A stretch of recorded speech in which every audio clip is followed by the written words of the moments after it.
Epigenetics. To me, it is the secret of where science and spiritual healing meet. So what is epigenetics? Epigenetics is the study of how our DNA sequence changes by our behaviors, right? So it's actually not the DNA sequence that changes, it's how our body reads the DNA sequence that changes. And so what shamans and spiritual healers and mystical traditions have been doing for years is going in and clearing up the karma, which is the inherited ancestral patterns. It can be past life patterns, and it can be childhood patterns. Usually childhood patterns are also tied in with the ancestral patterns that change how our body reads our DNA sequence. So these behaviors or these traumas then get resolved and our pure blueprint can be read again. So when our blueprint is being read properly, purely, divinely, the symptoms go away.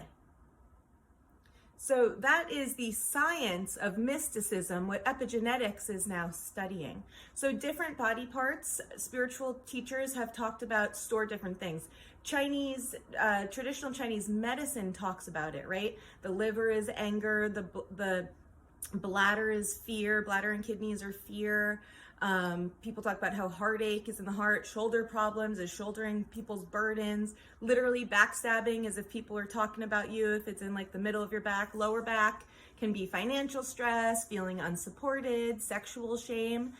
So all of these traditions that create symptoms, well, where does it come from in the first place? And I've loved studying this, one, because when you heal it, it looks like a miracle, but there is a science behind it. And two, you feel lighter, the rest of your world starts to improve because the burden, right, the law of attraction, you don't attract what you want, you attract what you are. When you remove these energies from the subconscious mind, other things start to fall into place too.